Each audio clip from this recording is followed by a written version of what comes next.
बिस्मिल्लाहिस्समीइल अलीम मिनश्शैतानिर्रजीम बिस्मिल्लाहिर्रहमानिर्रहीम अल्हम्दुलिल्लाहिल्लज़ी हदाना लिहाज़ा वमा कुन्ना लिनहतदिया लौला अन हदानल्लाह लक़द जाअत रसूलु रब्बिना बिल हक़्क़ि सुम्मा अस्सलातु वस्सलामु अला तहिय्यतु वल इकराम मौलाना व मौला सक़लैन जद्दिल हसनैन अबिल क़ासिम मुहम्मद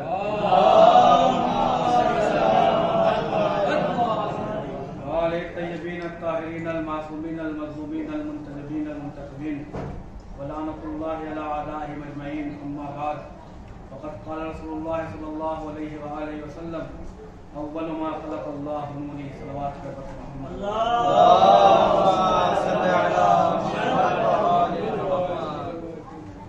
अज़ान गिराम क़द्र। सबसे पहले मैं आप तमाम हज़रात की खिदमत में इस बाबरकत शब की जो शब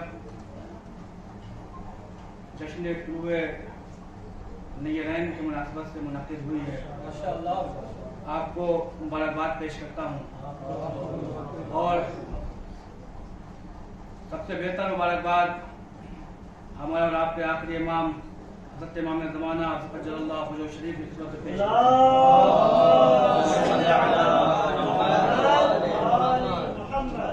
मेरा अज़ीज़ों, क़ब्ल इसके कि इस हदीस के ज़ैल में चंद मालूमात आप हज़रात की खिदमत में पेश करूँ। आप हज़रात से गुजारिश है, आप बेहतर जानते हैं कि हमारे दरमियान एक तालिब इल्म थे जो हमारे मदरसे से इस शब में तालीम हासिल कर रहे थे और चंद रोज़ कबल उनकी इस दारे फ़ानी से दारे बक़ा की जानिब अलग हो गई।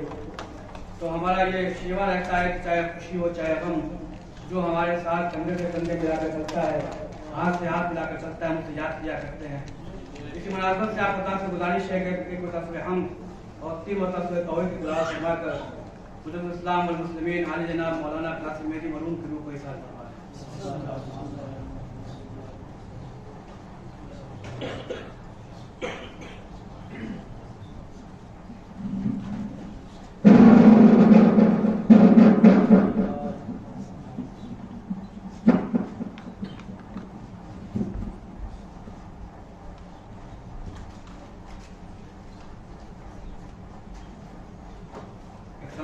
मोहम्मद व आले मोहम्मद अल्लाहुम्मा सल्लि अला मुहम्मद व आले मुहम्मद। अज़ीज़ान गिरामी क़द्र, मैंने जिस हदीस मुबारक को अपना उन्वाने बयान करार दिया है, ये बहुत ही मशहूर मारूफ हदीस है जो हर इंसान जिससे वाकिफ है, जिसे जानता है, जिसे पढ़ता रहता है, तिलावत करता रहता है। ये उसकी हदीस है जिसके बारे में अल्लाह ने जब इरशाद फरमाया तो कभी ताहा कहकर पुकारा, कभी यासीन कहकर पुकारा, कभी मुज़म्मिल कहकर पुकारा, कभी मुद्दस्सिर कहकर पुकारा, कभी मुज़म्मिल कहकर पुकारा, कभी बशीर कहकर पुकारा, कभी नज़ीर कहकर पुकारा। मेरे अज़ीज़ों, ये उसकी हदीस है जिसके बारे में अल्लाह ताला कुरान मजीद में इरशाद फरमाता है कि मेरा पैगंबर कोई कलाम ही नहीं करता जब तक कि हुक्म वही नहीं आ जाती। यानी पैगंबर वही कहता है जो हुक्म वही हुआ करती है, पैगंबर वही करता है जो हुक्म वही हुआ करती है, पैगंबर वही फिर अंजाम देता है जो वही हुआ करती है। यानी पैगंबर का कोई काम, पैगंबर का कोई कौल, पैगंबर का कोई फेल भी बगैर वही के नहीं हुआ करता। तो थोड़ा रुक ये जुमला कहता चलूं, अगर पैगंबर किसी के लिए नाका बने तो वही के जरिए से, अगर पैगंबर किसी के लिए नाका बने तो वही के जरिए से, अगर पैगंबर किसी को अपने दोस्त पर बिठाकर मन कुन तो मौला हो फहादा अली मौला सुन्नत से वही के जरिए से, अगर पैगंबर किसी को अपनी आगोश में बैठा लें तो वही के जरिए से, अगर पैगंबर किसी को अपनी पद से भगाएं तो वही के जरिए से। मेरा पैगंबर वही कलाम कहता है जो हुक्म वही हुआ करती है। पैगंबर ये ना सोचिएगा कि पैगंबर अगर किसी हदीस को इरशाद फरमाया, अली के बारे में इरशाद फरमाया, हसन के बारे में इरशाद फरमाया, हुसैन के बारे में इरशाद फरमाया, फातिमा के बारे में इरशाद फरमाया, या आइंदा आने वाले अइम्मा के बारे में इरशाद फरमाया, या खबर दी कि हमारे पास ये इमाम आएंगे, हमारे पास ये इमाम आएंगे, तो खबरदार ये ना सोचिएगा कि ये पैगंबर की अपनी मंशा है, पैगंबर अपनी तरफ बयान कर रहे हैं, बल्कि हुक्म परवरदिगार है कि आए पैगंबर आप बयान कर दीजिए।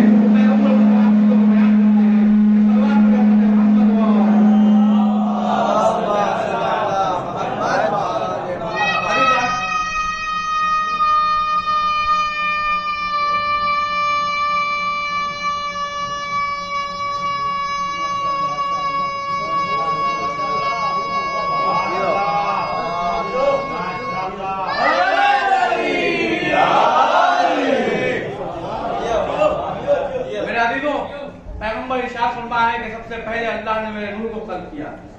पैगंबर अपने नूर की खल्क होने की बात कर रहे हैं तो अल्लाह वही कह रहा है, अल्लाह वही के जरिए हुक्म दिया पैगंबर अपनी अजमत कायनात के सामने बयान कर दो, अपनी वक़्त को कायनात के सामने पेश कर दो कि पैगंबर तुम्हारी शख्सियत कौन सी है, तुम्हारी जात की जात कब की हामिल है। चुनांचे पैगंबर इरशाद फरमाते हैं कि अव्वल मा खलक़ल्लाहु नूरी, अल्लाह ने सबसे पहले मेरे नूर को खल्क किया। मेरा दिलो ये पैगंबर की सराहतन हदीस है जिसमें पैगंबर इरशाद फरमाते हैं कि अल्लाह ने सबसे पहले नूर को खल्क किया। अगर आप और रिवायत को मुताला करेंगे तो आपको एक रिवायत मौलाए कायनात हज़रत अली इब्न अबी तालिब अलैहिस्सलाम की मिलेगी कि जिसमें मौलाए कायनात अली इब्न अबी तालिब साहब फरमाते हैं कि अल्लाह ने सबसे पहले नूर मोहम्मद को खल्क किया। अल्लाह ने सबसे पहले नूर मोहम्मद को खल्क किया। अब सवाल ये पैदा होता है कि मेरे मौला ये बताइए कि अल्लाह ने नूर मोहम्मद को कब खल्क किया? तो मौला फरमाते हैं कि अल्लाह ने नूर मोहम्मद को लौह से पहले पैदा किया, अल्लाह ने नूर पैगंबर को कलम के पहले पैदा किया, अल्लाह ने नूर मोहम्मद को कुर्सी से पहले पैदा किया, अल्लाह ने नूर मोहम्मद को जन्नत से पहले पैदा किया, अल्लाह ने नूर मोहम्मद को कौसर से पहले पैदा किया, अल्लाह ने नूर मोहम्मद को अर्श से पहले पैदा किया, अल्लाह ने नूर मोहम्मद को इस कायनात में जितनी चीजें हैं इन तमाम चीजों से पहले अल्लाह ने नूर मोहम्मद को खल्क किया। मेरा अज़ीज़ों, अब अल्लाह ने नूर मोहम्मद को जब खल्क किया तो नूर मोहम्मद को अल्लाह को खल्क करने का मकसद क्या था? तो अल्लाह ने जब नूर मोहम्मदी को खल्क किया तो नूर मोहम्मदी को खल्क करने के बाद अल्लाह ने हजारों साल नूर मोहम्मदी को उसने अपने सामने रखा और सामने रखने के बाद उसके तरफ देखता रहा, उसी तरफ देखता रहा, गोसा लेता रहा और कहता ऐ मोहम्मद तू वो है कि जो सैयदो सरदार है, ऐ मोहम्मद तू वो है जो पहला मखलूक है, ऐ मोहम्मद तू वो है कि जो आखिरी रसूल है, ऐ मोहम्मद तू वो है जो सैयदे सरदार है। मेरे अज़ीज़ों, जब अल्लाह ने नूर मोहम्मदी को खल्क कर दिया, अब नूर मोहम्मदी से अल्लाह ने 12 हिजाब को खल्क किए। अल्लाह ने जब नूर मोहम्मदी को खल्क किया तो नूर मोहम्मदी से अल्लाह ने 12 हिजाब को खल्क किया। अल्लाह ने सबसे पहले नूर मोहम्मदी से जिस हिजाब को खल्क किया उसे हिजाब कुदरत कहा जाता है। अल्लाह ने सबसे पहले जिस नूर मोहम्मदी से जिस हिजाब को खल्क किया उसे हिजाब कुदरत कहा जाता है। उसके बाद अल्लाह ने हिजाब कुदरत के बाद हिजाब अज़मत को खल्क किया, हिजाब अज़मत के बाद हिजाब इज्जत को खल्क किया, हिजाब इज्जत के बाद हिजाब हैबत को खल्क किया, हिजाब हैबत के बाद अल्लाह ने नूर मोहम्मदी से हिजाब जबरूत को खल्क किया, हिजाब जबरूत के बाद अल्लाह ने नूर मोहम्मदी से हिजाब रहमत को खल्क किया, हिजाब रहमत के बाद अल्लाह ने नूर मोहम्मदी से हिजाब किबरिया को खल्क किया, हिजाब किबरिया के बाद अल्लाह ने नूर मोहम्मदी से अल्लाह ने हिजाब किबरिया के बाद हिजाब रफ़त को खल्क किया, हिजाब रफ़त के बाद अल्लाह ने नूर मोहम्मदी से हिजाब सआदत को खल्क किया, अल्लाह ने हिजाब सआदत के बाद नूर मोहम्मदी से हिजाब शफ़ाअत को खल्क किया। अब क्या अल्लाह ने सिर्फ नूर मोहम्मदी को इन तमाम नूर मोहम्मदी से इन तमाम हिजाब को खल्क करके छोड़ दिया? कहा नहीं मेरा अज़ीज़ों, अल्लाह ने जब नूर मोहम्मदी से पहले हिजाब कुदरत को जब खल्क किया तो नूर मोहम्मदी से कहा ऐ नूर मोहम्मदी तू इस हिजाब में दाखिल हो जा। जैसे ही नूर मोहम्मदी ने अल्लाह के हुक्म को पाते हुए जैसे ही नूर मोहम्मदी हिजाब कुदरत में गया, हिजाब कुदरत में जाने के बाद उसने कहा सुभान अल अलील आला। जैसे ही वो नूर नबी हिजाब कुदरत में गया उसने कहा सुभान अल अलील आला। फिर नूर नबी की तरफ अल्लाह मुखातब हुआ और मुखातब होने का और ये नूर हिजाब कुदरत में 12,000 साल तक रहा। 12,000 साल के बाद ये नूर मुंतकिल हुआ, किधर मुंतकिल हुआ? ये नूर हिजाब अज़मत की तरफ मुंतकिल हुआ। हिजाब अज़मत की तरफ मुंतकिल हुआ तो अल्लाह ने कहा अब तू हिजाब अज़मत में दाखिल होकर मेरी तस्बीह कर, मेरी तहलील कर। जब ये नूर हिजाब अज़मत में दाखिल हुआ तो इसने कहा सुभान आलम सिर्र वल अख़फ़ा, सुभान आलम सिर्र वल अख़फ़ा। अब ये नूर जब हिजाब अज़मत में था तो हिजाब अज़मत में ये नूर 11 साल तक रहा और 11 साल रहने के बाद फिर अल्लाह ने इस नूर को हुक्म दिया कि ऐ नूर मोहम्मदी अब तू हिजाब अज़मत से निकलकर हिजाब इज्जत में दाखिल हो जा। अब जैसे नूर मोहम्मदी हिजाब इज्जत में दाखिल हुआ, हिजाब इज्जत में जाने के बाद इस नूर ने फिर तिलावत की सुभान अल मलिकिल मन्नान, सुभान अल मलिकिल मन्नान। इस नूर मोहम्मदी ये नूर मोहम्मदी जब हिजाब इज्जत में रहा तो इसने 11 साल तक इसमें कयाम रखते रहते हुए इसने सुभान अल मलिकिल मन्नान की तिलावत की।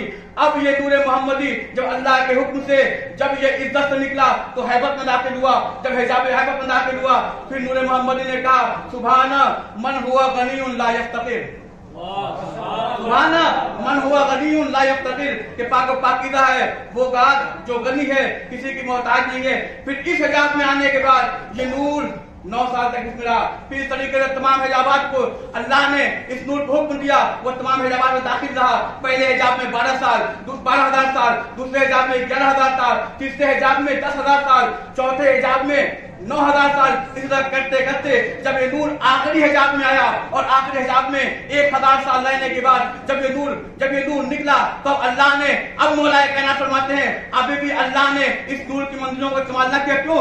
इसलिए कि इस नूर का मर्तबा बहुत बुलंद था, इस नूर की मंजिलत बहुत बुलंद थी, इस नूर की नफरतें बहुत बुलंद थी। चुनांचे इस नूर मोहम्मदी से अल्लाह ने जाया और बर्बाद नहीं होने दिया, बल्कि इस नूर मोहम्मदी से अल्लाह ने फिर अब बहरों को खल्क करना शुरू किया, समंदरों को खल्क करना शुरू किया। अल्लाह ने 20 समंदर इस नूर मोहम्मदी से खल्क किए।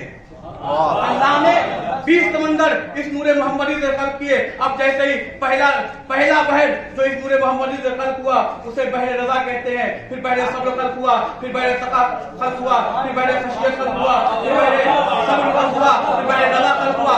इसी तरीके से अल्लाह ने इससे 20 अबहार को खल्क किया।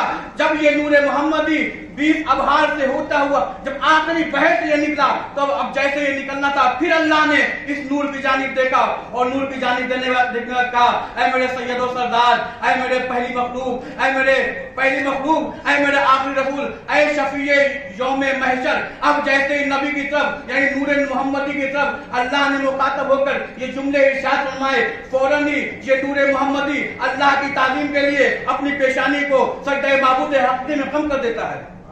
फौरन ही ये नूर मोहम्मदी अपनी पेशानी को सजदे माबूद हक़ में कम कर देती है। अब जैसे ही नूर मोहम्मदी सजदे माबूद हक़ में कम हुआ, अब जब सर को बुलंद किया तो अल्लाह ने एक अजीब मंजर देखा कि चंद खतरात नबी के पेशानी पर नाजिल हुए। अब जैसे चंद खतरात देखे तो अल्लाह ने यह भी गवारा न किया कि नबी के खतरात बर्बाद हो सके, नबी के खतरात जाया करे। अल्लाह ने खतरात को जाया नहीं होने दिया, बर्बाद नहीं होने दिया। किसी से आदम को बनाया, किसी से नूह को बनाया, किसी से इब्राहीम को बनाया, किसी से मूसा को बनाया, किसी को ईसा बनाया। या जुमला बदल कर ये कह दूं कि जिस खतरे में इल्म का मादा देखा उसे आदम बना दिया।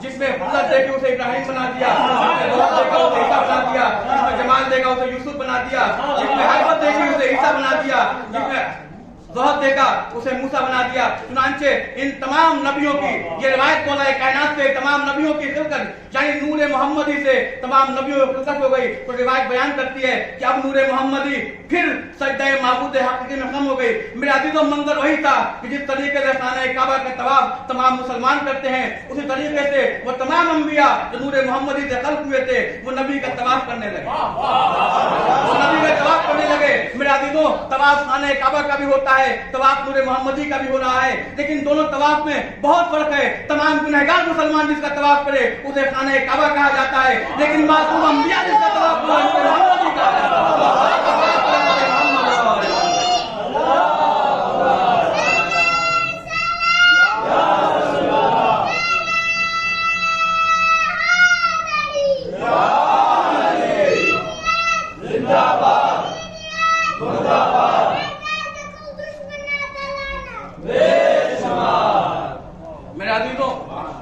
अब ये नूर मोहम्मदी अल्लाह फजीलत बयान कर रहा है। नूर मोहम्मदी जिसको मैंने इस तरीके से हिजाब पे रख के भेजा, कितनी अज़मतें होंगी, कितनी फजीलतें होंगी, कितनी रफ़ातें होंगी। चुनांचे मेरे अज़ीज़ों, बयान किया जाता है, एक रिवायत बयान की जाती है कि रसूलुल्लाह एक बार तशरीफ फरमाते एक यहूदी आया और आकर रसूल को टकटकी निगाह से देखने लगा। जब रसूल को यहूदी टकटकी निगाह से देख रहा था, देखा कि ये कोई सवाल करना चाहता है लेकिन सवाल नहीं करता। रसूल यहूदी से मुखातब हुए और मुखातब कहते हैं क्या तू सवाल करना चाहता है? अगर सवाल करना चाहता है सवाल कर, मैं तेरे सवाल का जवाब दूंगा। अगर तू सवाल करना चाहता है तो सवाल कर, मैं तेरे सवाल का जवाब दूंगा। चुनांचे यहूदी रसूलुल्लाह से मुखातब हुआ और मुखातब कहता है, ऐ रसूल करीम, क्या ये बताइए कि क्या आप हमारे नबी मूसा से अफजल हैं? क्या आप मेरे नबी मूसा से अफजल हैं। चुनांचे जैसे ही ये सवाल सुना, एक बार नबी उसकी तरफ मुखातब हुए और मुखातब कहते हैं कि सुनो, तुम सुनना ही चाहते हो, मूसा तो बहुत बात के नबी है, अगर तुम सबसे पहले इंसान की बात करो तो तारीख ने आदम कहा है, जब आदम खता सरदुई तक की औला हुआ, जब आदम परेशान हुए, जब आदम हर तरह से परेशान हो गए, तो आदम ने जिसका वसीला मांगा वो कोई और वसीला नहीं था। जानना चाहते हो वसीला कौन था? आदम यही दुआ की थी, अल्लाहुम्मा इन्नी असअलुका बिहक़्क़ि मुहम्मदिन व आले मोहम्मद। और यार मैं तुझसे सवाल करता हूँ, मोहम्मद वाले मोहम्मद के सदक़े में मेरी मुश्किल को आसान कर दो। अगर तू जानना चाहता है कि मेरी फजीलत क्या है, मेरी रफ़ते क्या है, तो सुन लो। अगर इब्राहिम नबी जब नारे नमरूदी में गए थे तो जानते हो इब्राहिम ने किसका सहारा मांगा था? इब्राहिम ने किससे निजात का जरिया मांगा था? क्या बताइए कौन था? क्या इब्राहिम ने ये दुआ की थी, रब्बे इन्नी असअलुका बिहक़्क़ि मुहम्मदिन व आले मोहम्मद। ऐ परवरदिगार मैं तुझसे सवाल करता हूँ मोहम्मद वाले मोहम्मद के वसीले से कि हमारी मुश्किलों को आसान करते। अगर जानना चाहता है तो जान ले कि जब यूनुस बतने माही में गए थे, परेशान हो गए थे, और परेशान होने के बाद जब कोई चारा नजर नहीं आ रहा था तो जानते हो यूनुस ने किससे मदद मांगा था?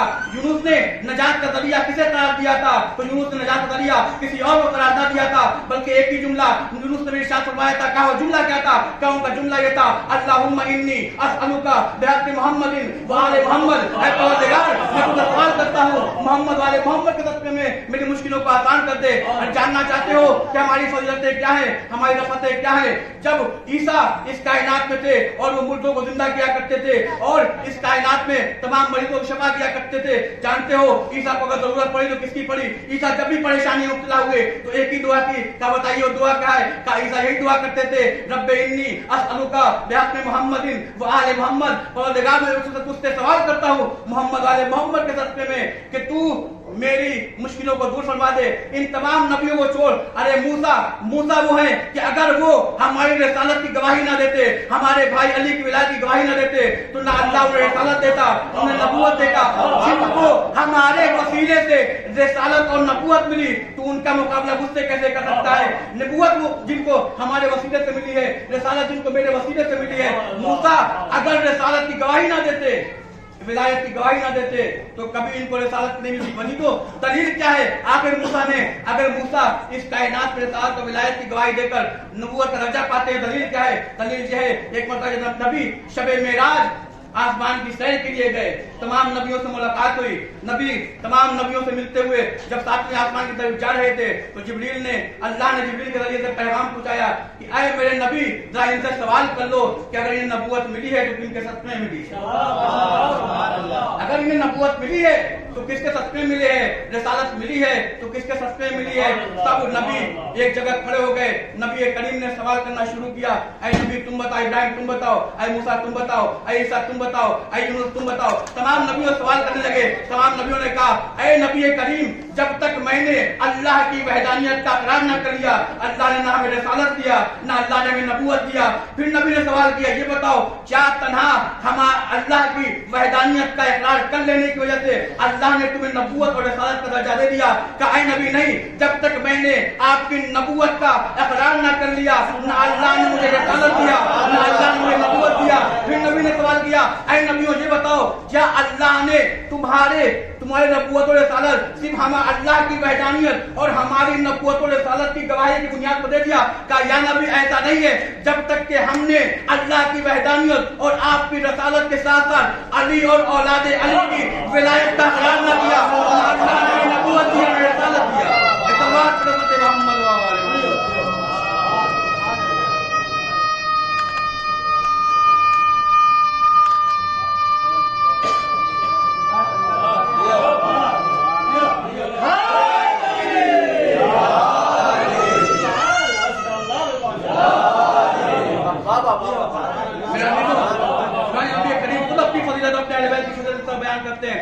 नबी करीम बैठे हुए थे, सलमान बैठे, सलमान से कहा, ऐ सलमान तुम जानना चाहते हो कि जिस तरीके से तमाम नबियों के नकीब हुआ करते थे उस अल्लाह ने हमें भी नकीब अता किए हैं।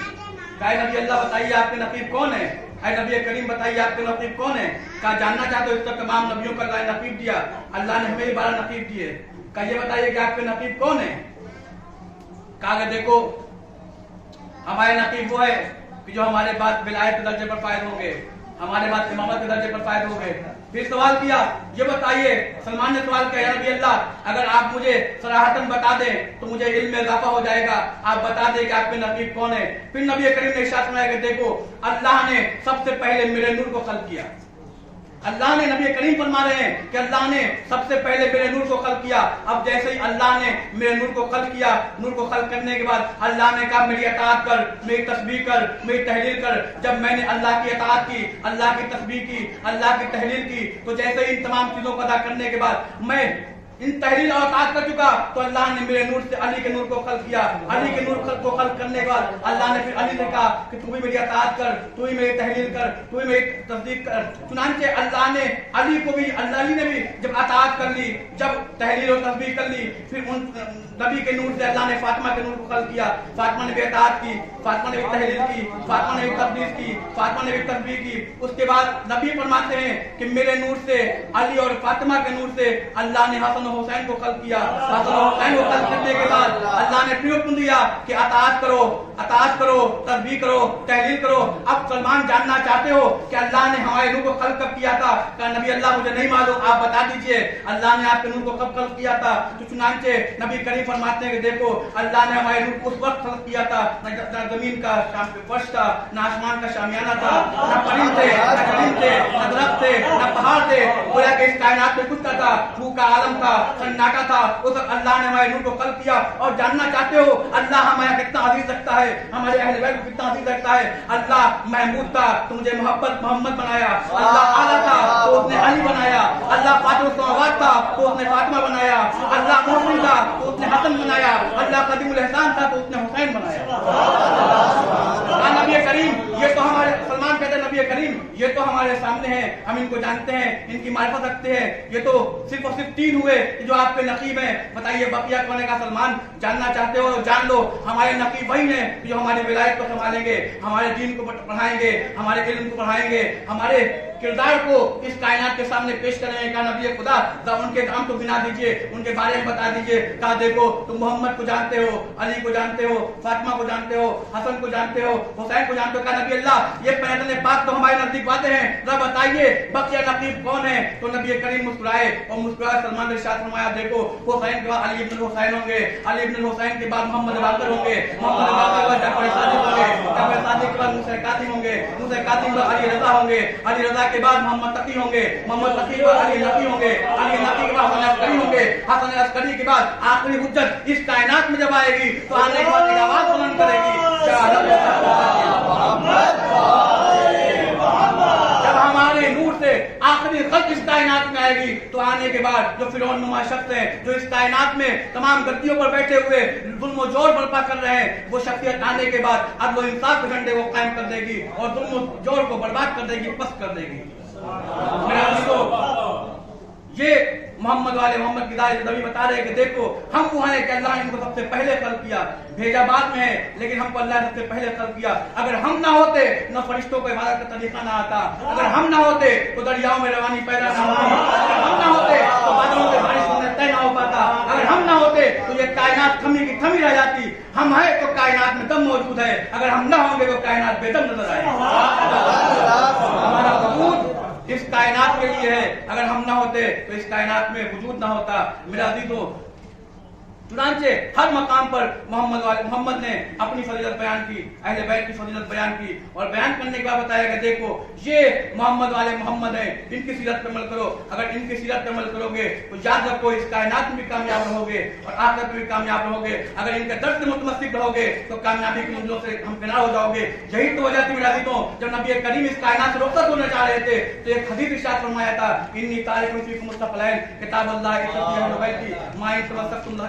लौमा, कि देखो मैं तुम्हारे दरमियान दो गिरा सभी चीजें छोड़कर जा रहा हूँ, एक किताबुल्लाह है और दूसरे मेरे इज्जत अहले बैत है। अगर तुम इनसे मुतमस्सिक रहोगे तो इस कायनात में भी कामयाब रहोगे, आखिरत में भी कामयाब रहोगे। याद रखो, ये कुरान और अहले बैत वो हैं कि जो तुम्हें हौज़े कौसर पर साथ मिलेंगे। याद रखना, जिस तरह कुरान अजीम है उस तरह अहले बैत अजीम है। सिद्दीक़ अज़हर का नाम कुरान है, सिद्दीक़ अकबर का नाम अहले बैत है। न अहले बैत कुरान के बगैर है, न कुरान अहले बैत के बगैर है। अगर कुरान समझना हो तो अहले बैत के पास आना होगा, अहले बैत समझना हो तो कुरान के पास आना होगा। इसलिए कुरान में अहले बैत लाज़िम मज़लूम है। न कुरान बगैर अहले बैत को समझ में आ सकता है, न अहले बैत बगैर कुरान को समझ में आ सकते हैं। मेरा अज़ीज़ों, हमें दुआ करनी चाहिए कि परवरदिगार हमें ज्यादा से ज्यादा अहले बैत की सीरत और मोहम्मद वाले मोहम्मद की सीरत पर चलने की तौफीक अता फरमा। और अगर हमारा खात्मा करना तो इस कायनात से इस तरीके से करना कि हमारे दामन, हमारे हाथों में दामन अहले बैत हो।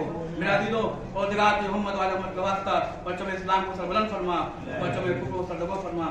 अज़ीज़ों, एक मुतावर दरख्वास्त गुजार हूँ कि एक बरस में फातिहा और 3 बरस में तौहीद इख्तिलाफ फरमाकर हमारा भाई जो इस दरमियान हम लोगों के नहीं रहा, जो परसल तक हम लोगों के साथ खाते में ताना मिला कर चलता था, हाथ से हाथ मिलाकर चलता था, आप खुदा से गुजारिश है कि एक बरस में फातिहा और 3 मरतबा तौहीद इख्तिलाफ फरमाकर मुस्तफ़ा इस्लाम मुस्लिमीन मौलाना कासिम मेहदी की रूह को इसार फरमा दें।